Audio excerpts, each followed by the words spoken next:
thoughts and fallacies and bad information that we've literally been fed since, gosh, decades and decades because it powers and fuels the big medicine or big pharma, the traditional Western medicine, which I got my initial training at a big medical school, top medical school in the country over 30 years ago. And I'm proud of what I learned. I'm proud of my training, my initial specialty and board certification. I'm super proud of because we have state of the art right here in this country, state of the art medical care in the ERs, the emergency rooms. Trust me, I've been all over the world. I've helped train physicians all over the world in emergency medicine. And I'm so grateful for the emergency care we have access to here in the good old US of A. I'm not that pumped about what we would call primary care or chronic disease management is what it is often called, because there's no real emphasis on getting to the root cause of what causes disease.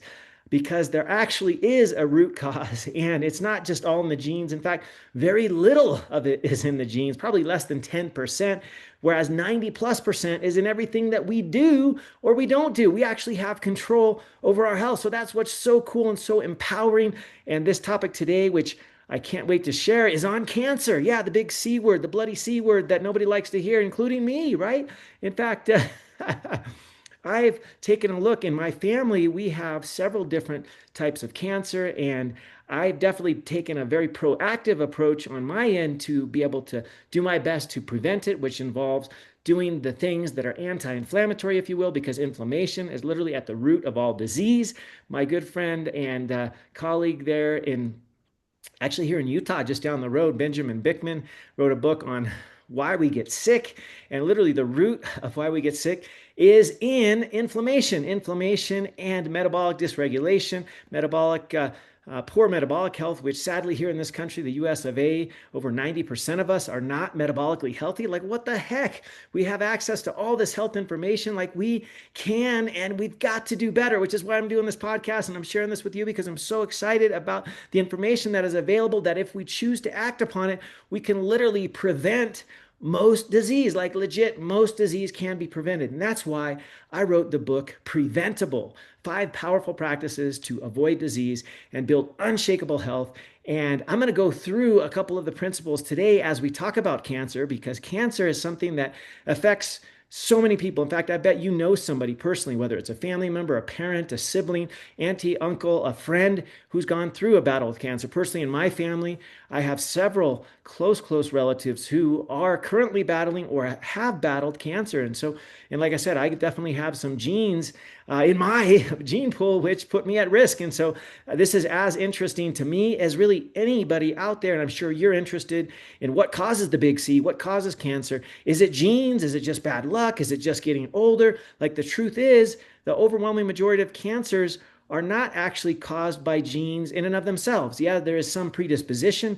Like, if you have the BRCA gene, the BRCA gene for breast cancer, it puts you at a higher risk, but does not guarantee that you'll get breast cancer. In fact, there's so many things that you can do, even if you've had those genes, even 2 copies of those genes, to help you so that you never get cancer. Because literally, the genes can so-called load the proverbial gun. They load it up, but the environment, or you, the epigenome, the epigenetic outcomes, and the things that you're doing, your habits, behaviors, the things you do or don't do, that is what actually pulls the trigger. It's your lifestyle, your habits, the things you do and don't do that can pull the trigger. Whether or not the genes load it up or not, and you have it, your predisposition, you won't get it unless you aren't doing the things that you can do that are in your control. Like, there's so many things that you can do. And even if you have been affected by cancer, this doesn't mean that you did anything wrong.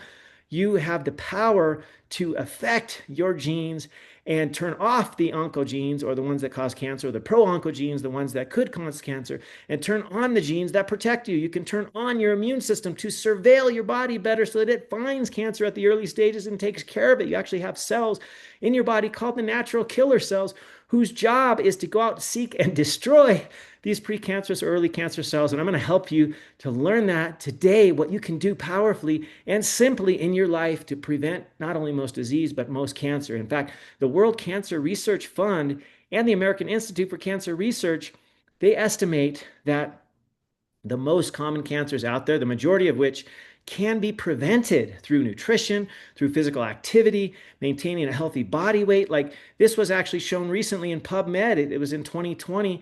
Um, by these two organizations, the World Cancer Research and the American Institute for Cancer Research. They basically said most cancer can be prevented. Most of it can be prevented. Why is this not in the mainstream? Why are you not hearing this from your main primary care physician provider person that's helping and guiding you along the way? Well, I would suggest that if you don't have somebody that's actually getting you the real information, that there is so much that can empower you and help you to make the choices that you can to prevent most cancer and most disease, maybe you ought to think about getting a different provider, because the truth is you have so much control here. You have so much power. This is meant to be empowering and helpful and educating, because there's so much you can do to not only prevent cancer, but to prevent most disease. And so here's the thing. There are some things that can definitely increase your risk, right? Smoking, for example, drinking alcohol, they're both carcinogens.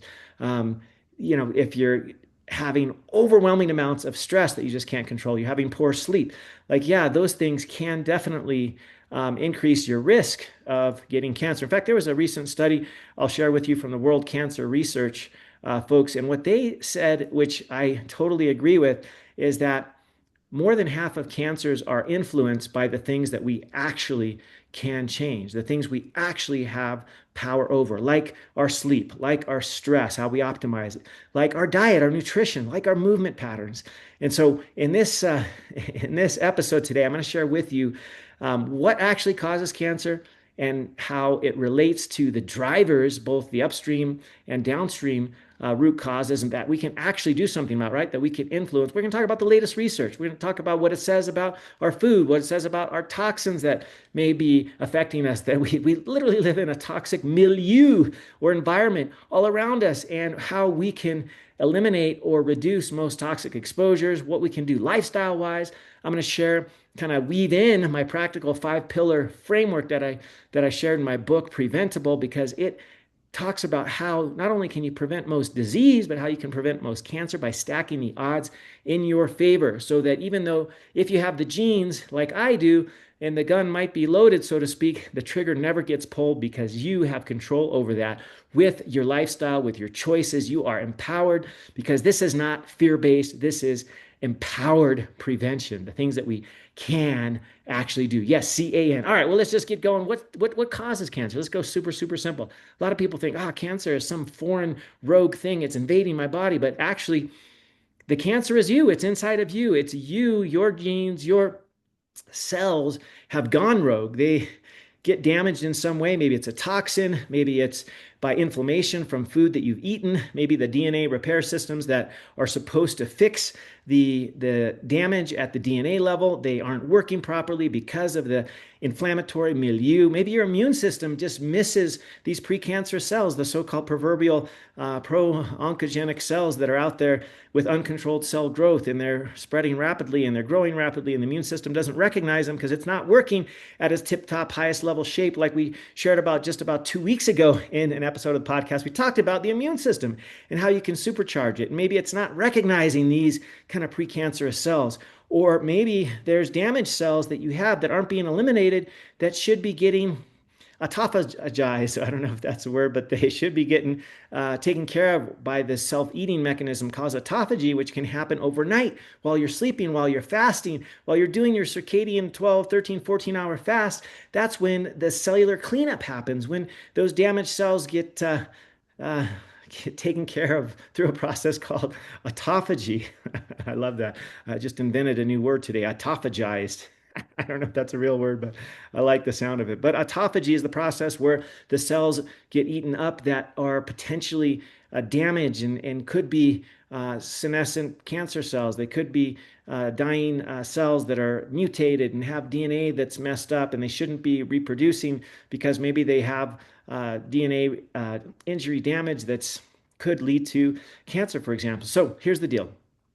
Here's what I would call the chronic storm, or a perfect storm, or the perfect milieu for cancer. These are kind of the real causes. The root causes. What actually causes cancer is chronic inflammation. Inflammation is literally at the root of nearly every disease out there: heart disease, type 2 diabetes, obesity is an inflammatory condition, kidney disease, most lung disease, the brain diseases like Parkinson's, Alzheimer's, the um, mental health or brain health conditions that we see a lot, whether it be depression or anxiety. These are all inflammatory conditions. So chronic inflammation is at the root cause of so many diseases, including cancer. Also, insulin resistance and signaling that's on overdrive. Think when you have high insulin, like if you haven't got your fasting insulin checked, you got to get it checked. Like if you need help with that, reach out to me. I'd love to get that done for you. Got to get a look under the hood at what level of inflammation you may have in your body. That's a test called highly sensitive CRP or C-reactive protein. You also ought to get your insulin level, fasting insulin level checked, because if that's elevated, most likely you'll also have an elevation in what's called IGF-1, which is insulin growth factor 1, which is like a signal to your body cells to just go on overdrive and overproduce and overgrow. And that's literally what cancer is. Cancer is just uncontrolled cell growth. The other thing, mitochondrial dysfunction, is when your metabolic processes are not working cleanly, smoothly, and there's lots of, you could call it biologic rust happening. These are free radicals and oxidative stress that's occurring largely because of our diet, right? Those toxic, big three that we tend to eat because they're simple and easy. They're prepackaged, they're ready to go foods. They have lots of highly processed grains and flours, highly processed sugars, highly processed seed oils.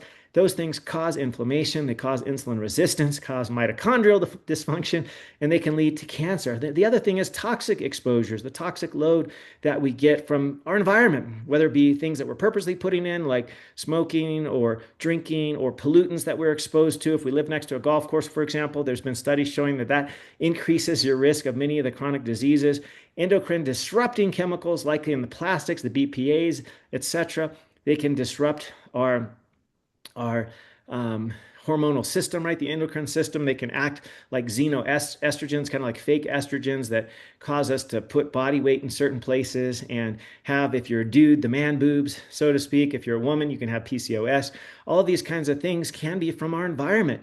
Maybe it's that we're drinking too much out of plastic water bottles, or we're using plastic in the microwave, or that we're eating prepackaged processed foods that, of course, are almost always packaged in plastic. Like, these are the things that we need to consider eliminating. Getting clean water, getting reverse osmosis water, drinking it out of a real water bottle, like I have here, a glass water bottle that you can, clean with a high heat in the dishwasher without having any damage done. Like if you clean plastic and you're having some of that released into the environment. And so here's the thing. We talked about chronic inflammation, insulin resistance, the mitochondrial dysfunction, the toxic burden and load. The other thing is the chronic stress that many of us are under, that we're exposed to, and poor sleep. These two things, stress and sleep, are some of the biggest levers that we can control.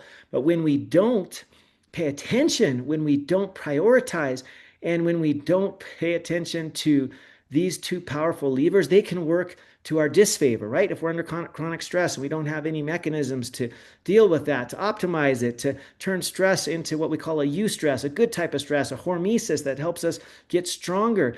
Or if we're not sleeping well, literally just a couple nights of sleep can increase our insulin resistance and also inflammation, which can lead to cancer. Like literally the WHO calls lack of sleep a significant risk factor for cancer. In fact, the night shift workers, like what I've done for many years, and in fact, what I still do occasionally, that is literally considered a carcinogen by the WHO and many other health groups, because when we're not sleeping, our metabolism is not having a chance to rest and regroup and rejuvenate and flush the system, right?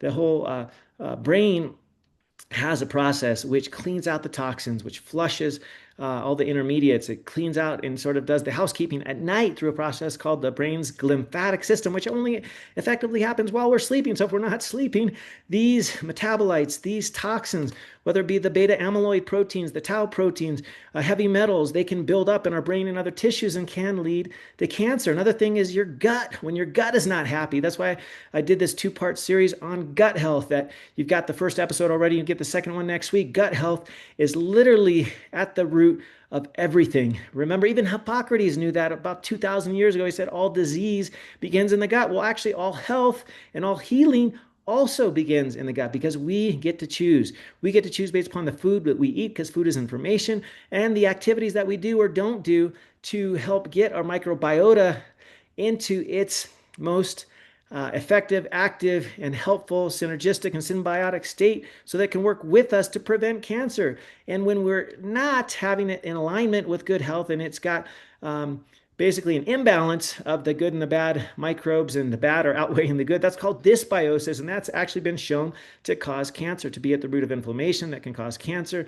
And that's happening because the gut is not working properly. It's not producing those helpful protective compounds like butyrate, which feed the enterocytes and keep them with that border, that single cell thick border, that very thin border, which is literally protecting us from the outside world, is protecting us from invaders, from bacteria, pathogens, from partially digested food, inflammatory particles and things.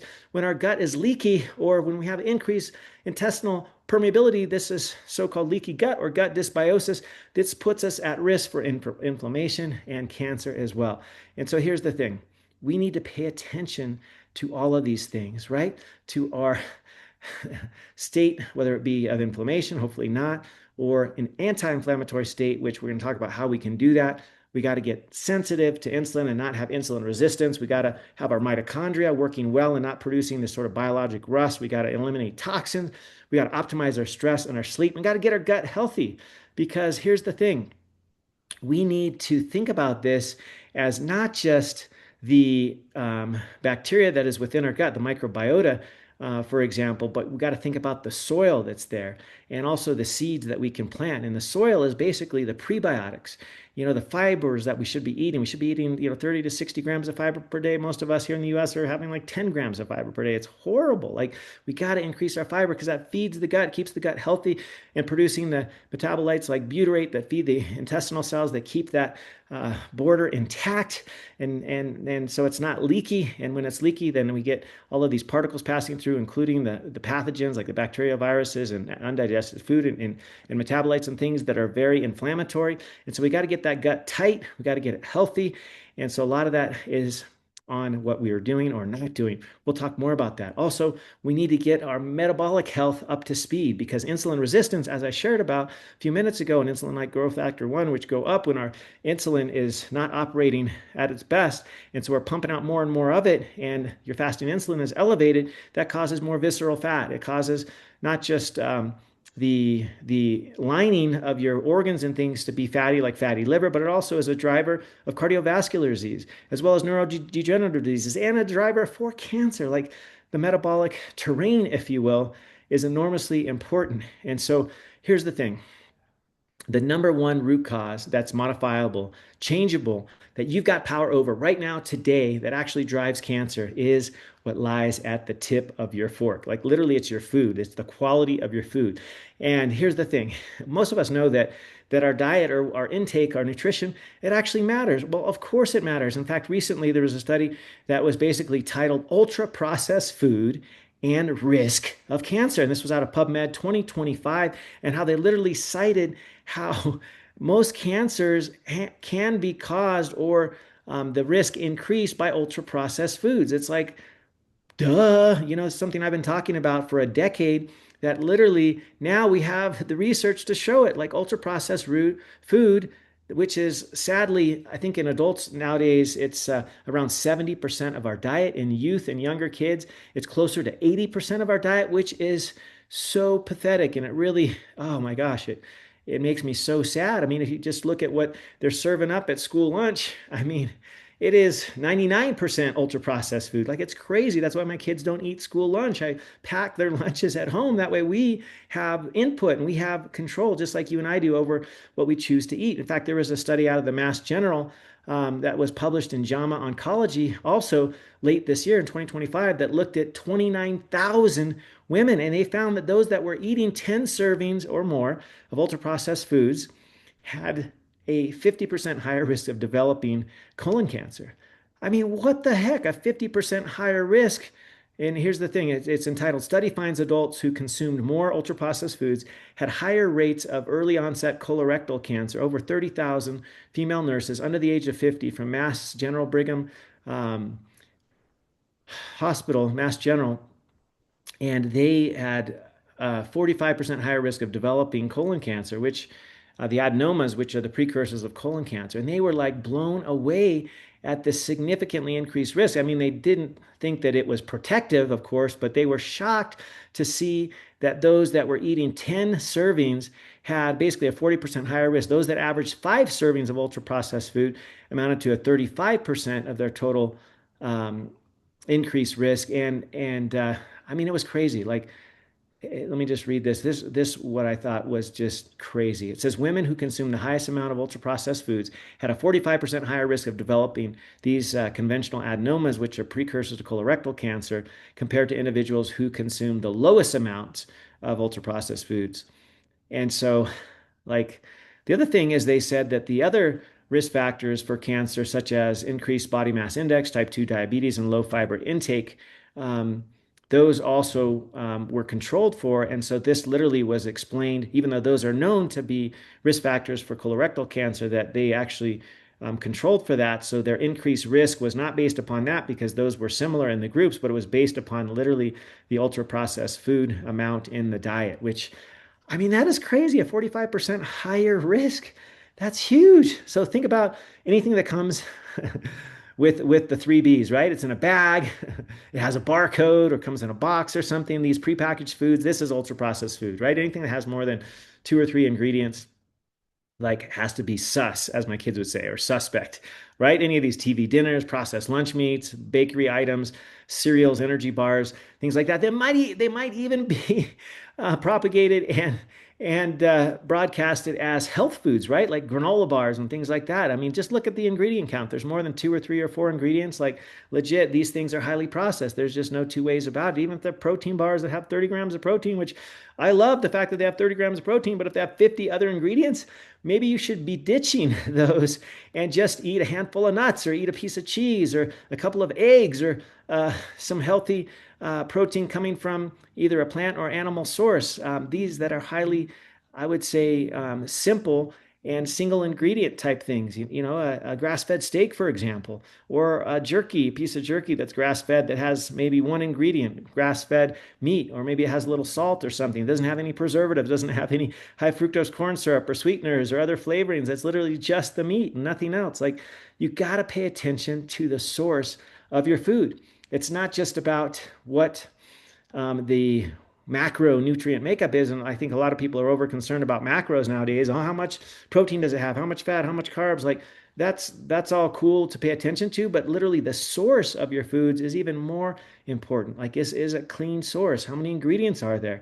You gotta pay attention. In fact, what happens is when you're regularly eating these highly processed foods, the reason that it puts you at risk for cancer is because of the inflammation that happens. And it's not just for colon cancer, but also been shown to increase your risk of breast cancer. Like, nearly every cancer, your risk goes up with eating ultra processed foods. Also, dementia risk goes up.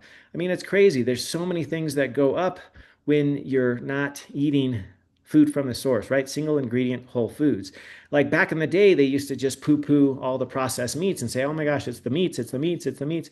Well, I would say, yeah, it's some of the meats, it's the highly processed meats. I mean, I'm certainly about as pro protein as you could ever expect, but I am not in favor of like garbage meats, right? Like the hot dogs and the deli meats, which have tons of ingredients, tons of preservatives. They usually have nitrates, nitrites. If you throw that crap on the grill and then you burn it, like, then there's even more carcinogens there. Like, legit, you have to pay attention to your quality of meat. If you're having a grass-fed steak, that's totally cool. But if you're having daily hot dogs and daily bacon and daily deli meats and you're charring meats on a grill and these kinds of things, yes, these can increase your cancer risk. And this is where the data has been sort of clouded over the years. But what happens is that they're throwing in a lot of these poor quality meats that have the nitrosamines, for example, right? The nitrates, nitrites that make the meat that colorful red color, but it's toxic, right? And then you're cooking them in high heats that releases these what they're called the heterocyclic amines and polycyclic aromatic hydrocarbons that literally come out when you char or fry your meat. And so fried foods, not a fan of not a fan of charring stuff on the grill. Like, if I cook that way, I slow cook it. Like, I'll put my meat on for an hour, but at a very low heat, like say 300 degrees, for example. So here's the deal. From my sort of holistic, functional, integrative medicine lens, it's not that all meat is bad. In fact, I love eating high quality, well sourced meats. It's the amount of processing that goes into the meat. So it's not only the processed big three, right? The highly processed grains and flours, highly processed sugars, highly processed seed oils, but every other thing you eat that's highly processed should be sus, as my kids say, right? Suspect. You got to pay attention. Take a look at the ingredients. If there's more than two or three ingredients and it has a bunch of preservatives in there, it's probably not the greatest type of meat, even if it has high protein. Also, think about the mechanism and manner in which you cook it. If you're charring it on the grill, not good. Or if you're deep frying it, not good. Like, you know what I'm kind of a big fan of lately?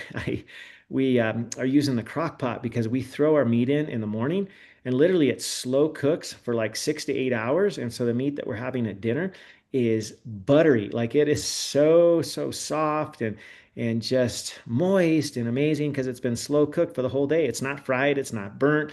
We're not putting any seed oils in there. It's amazing. It tastes amazing. And we're cooking it slowly over the course of a day in a crock pot, a slow cooker. And so that's kind of the ways I would be in favor of cooking high quality, well-sourced meat and being a little bit cautious about these highly processed meat and really highly processed anything because that is not going to be healthy because it's going to be inflammatory. Here's another thing that we kind of briefly touch about the insulin resistance and the growth signals, and obesity is kind of in this category as well. In the WHO and the American Cancer Research Foundation, they have all found that excess body fat actually is linked to all major cancers. And not surprising because fat can be very inflammatory, right? It's considered an endocrine organ. My friend Benjamin Bickman wrote a book on this, and he definitely elucidated or shared that fat is an endocrine tissue. It releases hormones.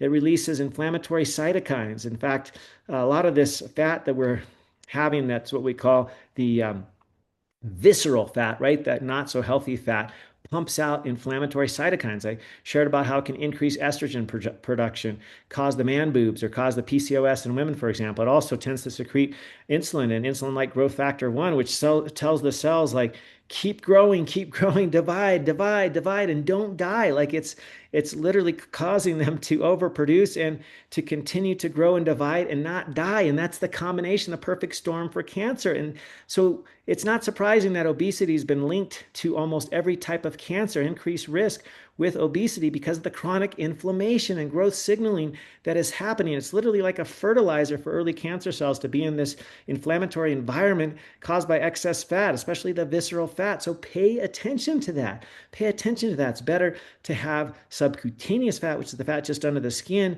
and not the fat around your organs, right? Because the subcutaneous fat, you can actually, through certain mechanisms like environmental hormesis, whether it be sauna or cold plunging, you can actually cause that to brown, if you will, which increases the content of mitochondria, which actually is helpful for both anti-inflammatory effects as well as metabolically, gives you much more metabolic prowess, and your metabolic health increases when you have sort of the browning of your fat. It's kind of like the fat in babies, right? It's kind of that pudgy stuff that they have. It's subcutaneous fat, and much of it is brown fat because it's full of mitochondria, which is the good kind of fat to have, not the fat around your organs called the visceral fat. And if you've never even had a look under the hood, you haven't had a DEXA scan, that's something you should consider because that'll give you an idea. And another sort of tool that you can use that's less expensive than a DEXA scan, not quite as specific, not as accurate, but a good place to start is the InBody. And many gyms have these. I think this is a great place to start. And then if you can get access to a DEXA scan, even better, take a look at what your visceral fat count is like, because that is the fat that is inflammatory that can put you at risk for cancer. Another thing that can put you at risk for cancer is, not surprisingly, the opposite of vitamin M. Vitamin M is movement. I love movement because it improves your metabolic health. It improves your insulin sensitivity. It lowers inflammation. Like literally all of these hormones, if you will, endocrine-like signaling molecules are secreted from muscle cells, the so-called myokines, when you move your body. That is key and critical to improve your metabolic health and lower inflammation because these myokines are anti-inflammatory. Think of exercise as free chemotherapy. Like exercise is amazing.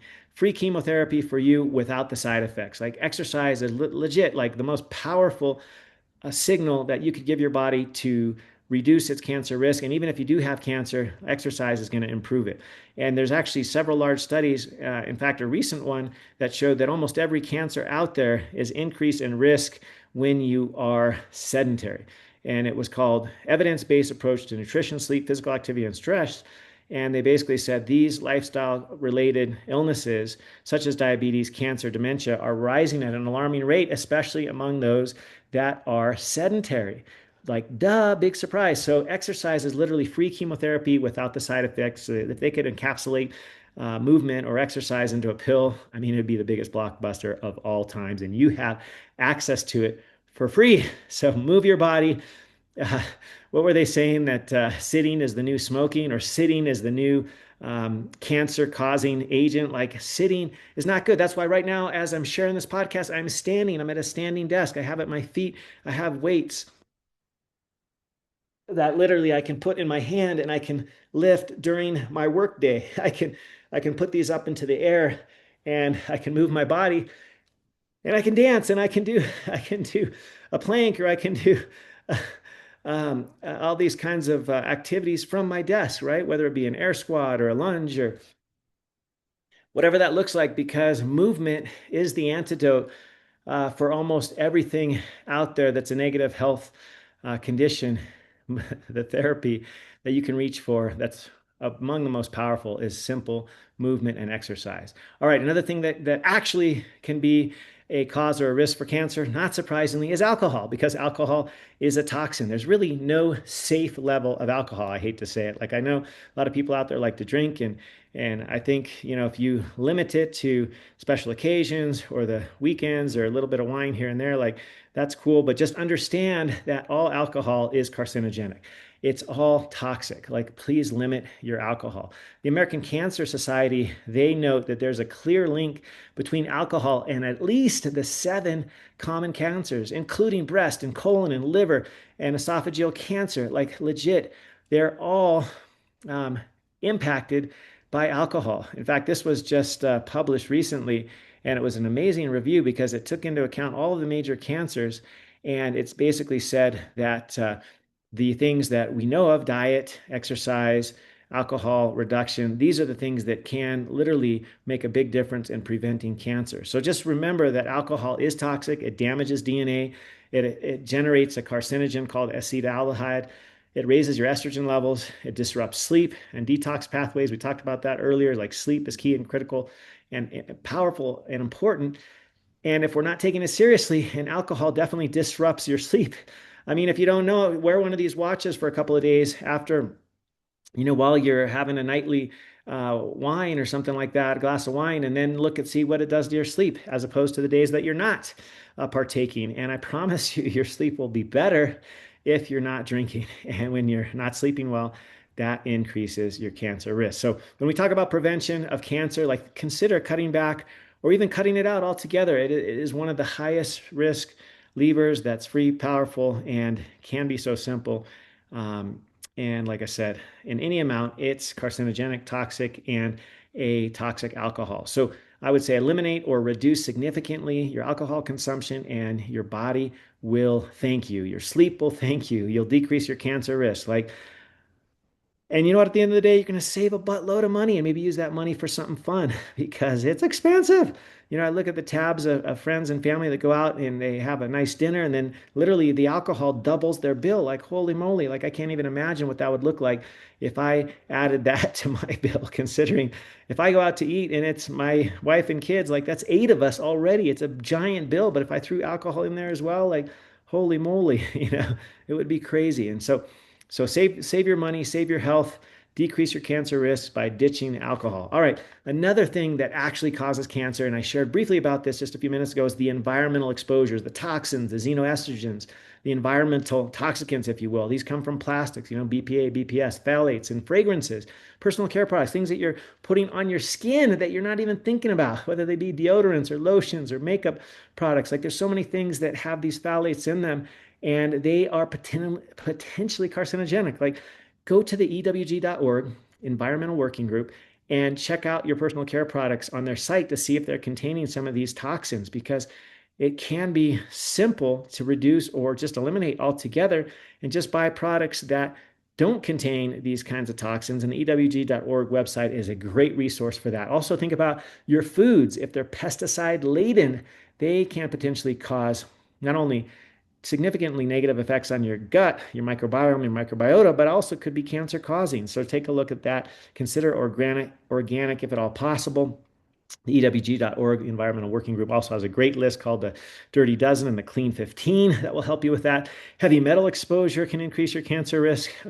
Many of these carcinogens, cancer potentially causing um, um, substances can be what we call endocrine disruptors, right? They can mimic or interfere with hormones like estrogen, testosterone, thyroid hormone, and chronic exposures can put you into this state of toxic overload, which backs up the liver, and the detox pathways can be overloaded. And so this oxidative stress damage and DNA damage can accumulate. And so we literally don't have time. I can make a whole podcast in and of itself. And I may do this, and I may even invite a friend who I would consider one of the world experts on toxins and how to detox your body. I may invite him in the future to really get into this topic because it is a whole podcast in and of itself. Like he literally has his own podcast that each and every week he shares something about a toxin or how to reduce or eliminate one and how that can be helpful to your body. So I definitely I'll incorporate more in the future on this. But the big takeaway is your exposures matter. They add up. And also your body's ability to detox matters just as much. And so that's where your lifestyle can really shift things, like the way that you um, empower your body, your detox pathways, your liver, like I've talked about in the past, eating healthy foods that have sulforaphane, right? Like things like broccoli, cauliflower, Brussels sprouts, things like that, that kind of amp up your detox pathways, making sure you're also peeing and pooping regularly. You got to be having one or two bowel movements each and every day, like to literally get rid of some of these toxic exposures. You got to be peeing appropriately, having your kidneys work really well, your liver work really well, and eliminate or reduce your exposures, right? Pay attention to your water quality, your air quality, the types of uh, bottles you're using. Like I have this glass bottle here, for example, that I can throw in the dishwasher. Also, consider, you know, if you're having plastics, don't be putting these into the microwave. Like be proactive, like eliminate the plastics, eliminate the toxins as best you can, get an air purification mechanism. It could be as simple as just putting in one of these air doctors in your bedroom because that's where you're spending at least a third of your life, right? And then if you're working from home, like we have desks set up in our bedrooms where we do a lot of work from home. I mean, one of these things can be a game changer because remember that these exposures, the so-called exposome, is powerful and it matters and you can control most of it. So pay attention, do the simple things. Maybe this week it's just tossing any plastic water bottles and replacing them with glass, for example, or getting a reverse osmosis system for yourself and your family for Christmas, or some kind of air purification system for yourself or your family for Christmas, or just buying 12 of these air filters that you can put into your inline HVAC or heating or AC system so that you're replacing those once a month. Like there are things that are simple, not super expensive, that can make a big difference. All right, another thing that actually causes cancer is, believe it or not, chronic infections. Why? Because chronic infections cause chronic inflammation. In fact, infections like viral infections like hepatitis B and C, for example, these can cause liver cancer, right? Other chronic infections can cause cancer, like H. pylori in the stomach. Chronic infections cause stomach cancer. So when you have inflammation ongoing in your body, that can be a risk for cancer. So this is why I put so much emphasis on things like gut health and your immune health. I did a whole recent podcast on immune health. So pay attention to any chronic inflammation in your body. All right, we've kind of already covered this next one, sleep, stress, circadian rhythm stuff. But let's not forget that it is powerful. It's under your control. I already mentioned that night shift workers can potentially be on sort of the carcinogen list, according to the WHO and other societies, which makes sense because you're disrupting your circadian rhythm. We were meant to sleep at night. Like that's just the real deal. And so whenever we can, really try to get to bed, shortly after it gets dark, wake up early in the morning when the sun first comes up and kind of sync up your body to that natural circadian rhythm. We are truly diurnal creatures. And so that's why in my age, I'm not doing very many night shifts anymore because I get this. I appreciate it. It makes sense. And I've noticed even in myself in the past, when I used to do a bunch of night shifts, I personally became insulin resistant. I literally was borderline type 2 diabetic on the basis of lack of sleep alone. Also, the melatonin that gets suppressed when you're not sleeping well, that can be a risk factor for cancer. It messes with your sex hormones, right? It'll decrease your testosterone, it'll decrease your growth hormone. Like these things are so powerful and yet so simple because you can control them with paying attention and putting at the top of your list and valuing your sleep. You cannot wait to sleep when you're dead, right? You cannot wait to sleep when you're dead. All right, that's enough of that. I'm going to just share with you as we kind of wrap things up. Just one of the clients I've worked with over the last year or so. I'll just call her Sarah. It's not a real name, but she's in her early 50s, really strong family history of cancer, both breast and colon. Her mom had breast cancer in her 40s. Her colonoscopy showed some of these small adenomas, which were precancerous. Her doctor said, you know what? We're going to have to keep surveilling you because these could be risky. We got to keep doing colonoscopies every 3 years or so to make sure these don't turn into a cancer. And so she came to me. She was terrified. She said, am I a ticking time bomb? Like, what's the deal? Do I have any control over this? Or I'm just destined to have cancer? I said, look, back it up, back it up. Here's the good news. Even if you have genes that can put you at risk for cancer, you literally have control whether these genes get turned on or if they get turned off. Like your body gets to decide based upon your actions. You have control, ultimate control over this. And so we ran our usual deep dive. In fact, this is a deep dive evaluation that I could run with you if you haven't been able to get access to these tests: fasting insulin, the HOMA IR score, taking a look at your highly sensitive CRP, that's the C-reactive protein we talked about, a lot of other inflammatory markers that I check, like ferritin, for example, homocysteine. Getting a deep dive under the hood metabolically, looking at your hormones, your thyroid hormones, your actual LDL particles and their size, particle size, and all these kinds of things are super important. So we did this. We did a deep dive. We checked her vitamin D levels, for example. And what we found was, not surprisingly, her vitamin D was low. Vitamin D is super helpful in anti-cancer prevention. In other words, vitamin D helps your immune system. Your immune system literally relies upon vitamin D. It's one of the most important vitamins ever because if you have appropriate amounts, I would say that's between about 50 and 90. I like to shoot for around 60 or 70 for your vitamin D, your activated vitamin D, because that has been shown to increase your immune health, which helps you surveil and find cancer cells early and take care of them, right? And so we said, all right, here's the deal. Yes, you have the family history, but here's what we can do. Let's focus on what we can do. We can't change your genes, but we can change whether or not they get turned on, or we can just turn those off altogether through the most powerful levers, which is always, I love to share about my five-pronged approach, right? Number one is food. Food is medicine or food is poison. You get to choose each and every day. So we swapped out the processed foods. We said, you know what? We're going to increase your fiber because that improves your gut health, but we're going to ditch all the highly processed foods. We're going to eat basically real, whole, single ingredient, whole foods, vegetables, fruit, real clean meats, proteins, and we're going to make sure you're getting minimum 30 grams of fiber per day. So we got her on a bunch of great veggies: Brussels sprouts, cauliflower, broccoli, all these things, some berries as well for the antioxidants. We did some chia, some resistant starches, and these were a game changer. She started to have regular bowel movements. She previously was like a once a week kind of person, which is not good because that means all the toxic metabolites and things are just brewing in your gut for days and days on end, and they can be precursors to cancer, right? The inflammation that triggers cancer. We also introduced 3 days a week of resistance training or strength training or using her muscles. Also, we did daily walking. And the way that we did this, she didn't think she had time for 30 minutes. And so we just did 10 minutes after every meal. Super simple, like game changer. She became so much more energetic. Her fasting insulin came way down. It was like 17. It came down to about 4 after a couple of months. She decided to cut the alcohol completely because we talked about how it's a potential carcinogen. And we tightened up her sleep because she wasn't sleeping more than about 6.5 hours at night. And so we did what I like to call the routine effect that we use with kids, we start using on ourselves as adults. Have that 3-2-1 ritual. You wind down that last hour, no blue lights, no screens. You kind of chill, relax, do whatever it is, helps you get you into that mode. Maybe it's going to the sauna and get kind of relaxed. Maybe it's going in a hot tub or hot bath. Maybe it's reading. Maybe it's gratitude. Maybe it's chilling with your partner, whatever that is. We cleaned up her personal care products because many of them had toxic chemicals in there. So we went to the EWG.org site and took a look at her personal care products. And so what was the result after we focused on these things? Not only did she lose weight, but she decreased her amount of visceral fat. The visceral fat is that bad inflammatory stuff that literally can cause cancer, right? We also found that her fasting insulin improved dramatically. I just shared about her numbers. Her inflammatory markers, her highly sensitive CRP was cut in half. Her energy, mood, and sleep were optimized and literally transformed.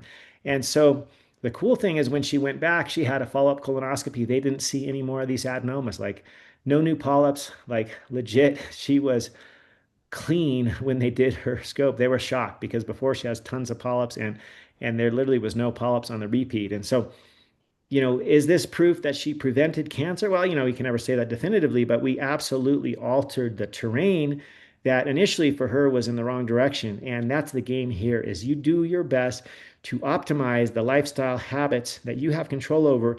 And you'd be surprised not only how great you'll feel, but how you can really be proactive and even prevent most disease and cancer. So, in closing, we're going to just talk about what the brief guidelines are. The American Cancer Institute guidelines and the World Cancer Research, they have released 10 key recommendations. And this was in the last couple of years. And these are all things we've kind of talked about already, but I'll just bullet point them real quick. So, number one, be a healthy weight because we've seen that excess body fat leads to inflammation. Inflammation leads to cancer. So, number one, I'm just reading it straight off their website. Number one, be a healthy body weight. Number two, be physically active. Walk more, move more, sit less, right? Sitting is the new cancer, as we have shared, right? Some people will say sitting is the new smoking. Smoking is cancer causing, and sitting can be potentially because the inactivity causes you to have more inflammation and potentially to be overweight and things like that. So avoid sitting, walk more, move more. If you can take a call walking, take it walking. I promise you'll enjoy it more. You'll be more alert, be more active. Thirdly was have a diet that's rich in vegetables, fruits, and whole foods. Not surprising, right? What's at the tip of your fork is powerful. Fourth, limit fast foods and ultra processed foods. This is straight off the website. And I would agree with this as well. You got to limit those ultra processed foods. We shared a study today that talked about increasing amounts of processed foods significantly raises your cancer risk by as much as 45%. Like, holy crap. The next one is limit the processed meats. Like, I would agree, limit those crappy meats, the deli meats, the hot dogs, the things like that. Not good for your body. And don't be grilling and charring them. Do slow cooking. Slow cooking is much, much better. Next was limit the sugar sweetened drinks. Well, not surprisingly, because excess sugar is going to cause excess body fat, is going to cause excess insulin, which is that growth signal trigger for cancer. It's also going to cause inflammation. It's going to cause poor metabolic health. Limit those sugar sweetened drinks or just eliminate them altogether. Drink more water. Limit alcohol was number 7.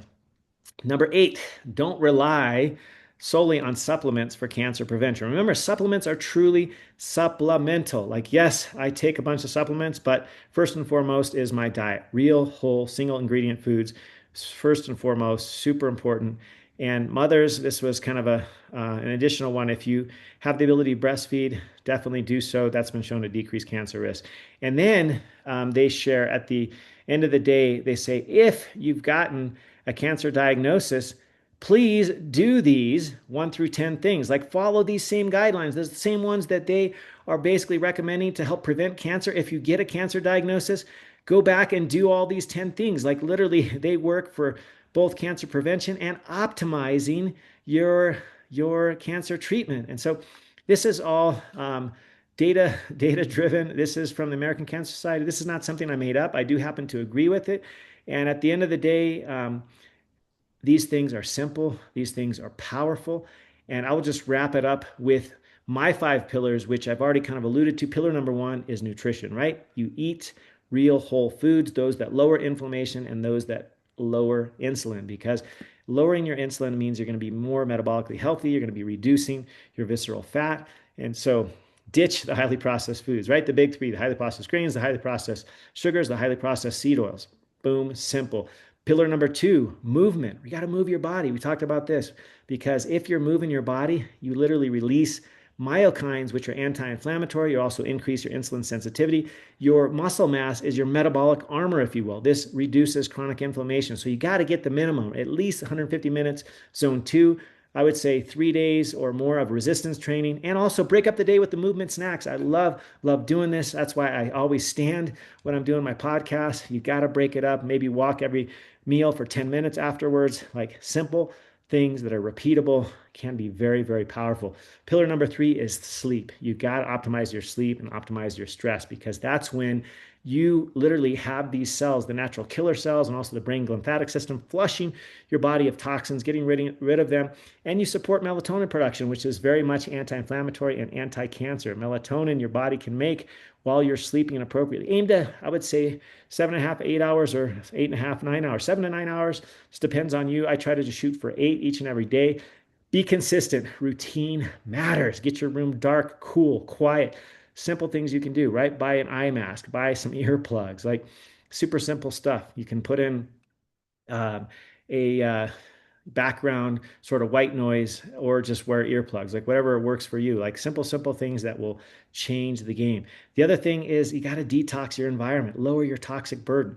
These things are simple, they're powerful. Make sure you're drinking clean water, breathing clean air, limiting alcohol as much as possible. Use glass for your bottles and dishes and things like that. Choose personal care products that are fragrance free, that are in line with things that are simple, natural, that you could actually eat, right? One of my friends has a great company called Eat to Live. And what's so cool is she's basing most of her products on tallow and single ingredient type stuff that you could actually eat, like a lip balm that you could actually eat, or a skin lotion and sunscreen that you could actually eat. If it's safe enough to eat, then it's usually safe enough to put on your body. Make sure you're pooping at least once or twice a day. Like, got to get your gut healthy. This is a key detox pathway. Like, you don't need a juice cleanse. You just need to live in a way that supports detox each and every day. All right. Lastly, is gut health. So important. It's literally an anti-cancer machine. Your microbiome, your microbiota will help you in so many ways because it is literally the entry point for inflammation in your body, or not, or you can block it if you don't have those leaks in your gut, the sort of holes that are poked in your gut by chronic inflammation, by eating processed foods. You can tighten up those gap junctions. You can increase the mucin production by akkermansia. If you're eating a great diet, you're eating prebiotics and probiotics and the postbiotics. Like if you eat the fermented foods, you eat plenty of fiber, you're getting polyphenols. Like all these things are amazing to get your gut healthy. And if you need to learn more about this, last week's podcast and next week's podcast specifically talk all about gut health, right? You want to limit things that wreck your gut, like the NSAIDs, over-the-counter anti-inflammatories, alcohol, ultra-processed foods, so many things like the antacids, for example. So you got to pay attention to what you put into your body, because at the end of the day, that will determine the health of your gut. In addition to all the things that you do and don't do, your sleep, your activity, the gut pays attention. The gut keeps the score. The gut tracks your sleep. It tracks your circadian rhythm. Like, it matters so much. All right, so we're wrapping up, and I just want to share with you a client I worked with recently who, we'll just call him Bob. My kids love the name Bob. They wanted to call our new cat Bob, but we just decided, that was, we're not going to call it Bob. We're not going to call it Mike. So far it's Bluey because, that show Bluey, if you've ever seen it on Disney Plus, oh my gosh, I love that show, man. It makes me want to be in Australia just to hear that accent all day long. I just love Bluey. So we got this cool Siamese cat with really blue eyes. We call him Bluey. Anyway, this guy, we'll just call him Bob. Really cool dude, mid-40s executive. He came in with prediabetes, fatty liver, basically. Triglycerides were elevated. HDL was low. He had a family history of colon cancer. He was worried. He's like, holy crap, I'm approaching 50. Like, what can I do to decrease my cancer risk? I said, okay, well, what else are you doing or not doing? Are you sleeping? What's your sleep like? He's like, oh my gosh, man, I'm so embarrassed. 5 to 6 hours, maybe. I drink most evenings because it helps me get me wind, down to where I could go to sleep. But obviously, the alcohol was interrupting and making his sleep a poor quality sleep. And so this is what we did. So simple. We started with the tip of this fork, right? We cut the ultra processed foods, not 100%, we cut them by 80%. So we said once in a while, if you want to have a little sweet treat or something, like that's cool, just don't make it every day, right? If you're traveling, don't be eating those freaking highly processed protein bars. Substitute it for a beef stick that has two ingredients, maybe salt and beef, nothing else. Simple stuff. Single ingredient foods, single ingredient whole real foods, both veggies, also fruits, and high quality protein. We got him walking every day, minimum 8,000 steps. He was actually usually 10, 12,000 because he was doing 10 minutes after. And he would take calls now walking. I was like stoked for him because it increased his metabolic health and it got him energized. Like he just drink every single day. We said, look, let's just try significantly. We got his bedtime routine and ritual solid. 3, 2, 1, no food, 3 hours, 2 hours, no heavy work or heavy exercise, 1 hour, no screens and no blue lights. do a ritual. He actually preferred either sauna or hot tub. Both of those, I said, dude, they're great. Just do them every night. That'll help get you in the groove for sleep. Do some gratitude, whatever works for you, breathing. Within a few months, guess what? His liver enzymes were back to normal. His A1C went from, his was like 6.5, it went to 5.3. Triglycerides were over 200. We got him to 80. His HDL also went up from like 30 to, I think his most recent number was 72. And his waist, he lost a couple of inches, but more importantly, he felt so much better. And is this a guarantee that he'll never get cancer? No, it's not a guarantee, but it's much more likely that with this now new metabolic health, his risk is radically different from where it was before. So here's the thing, let's bring it home that the big picture is cancer is not just bad luck, right? Maybe it loads the gun, but you decide whether the trigger gets pulled based upon your lifestyle. You have control over that. That's 90% you actually have control over. It's your metabolic health. It's whether or not you have inflammation, your toxic exposure load, your immune function. And literally, this is all powered by the choices we make each and every day. So here's the best evidence, the best data, the best science we have. We've basically consistently shown that these five powerful practices that I've shared about our nutrition, our diet, eating real food, numero uno, movement. There's no substitute for my favorite vitamin, vitamin M for movement. Getting yourself rid of the toxins, right? Minimize alcohol. Don't smoke. Make sure you're cleaning up your exposures. Pay attention to what you put on your body. Go to the ewg.org website. Look up the Dirty Dozen, the Clean 15. Look up your personal care products there. Make sure you're drinking enough water. Make sure you're pooping at least once or twice a day. Make sure your sleep is great. Your stress is optimized. Like these are so critical and crucial. And pay attention to your gut health. So listen to last week's podcast and next week's podcast all about gut health. If you need help along the way, reach out to me, Aloha Surf Doc at gmail.com, or you can just follow me on Instagram. That's Dr. Thomas Hemingway, Dr. Thomas Hemingway. Send me a message there. Go to my website, thomashemingway.com. You can apply to have a call to see if we can help you out because I'd love to help and guide you along the way. It's powerful. In fact, right now it's Black Friday. What the heck? I'm going to give you a huge discount on my initial deep dive lab test and consult.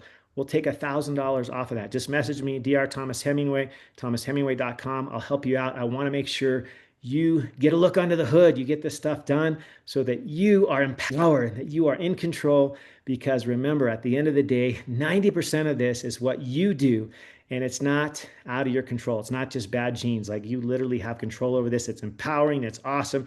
You are capable. You are not broken. You have the greatest potential, and I can't wait to help you to optimize yours. So until next time, happy Thanksgiving, happy holidays, and a big aloha.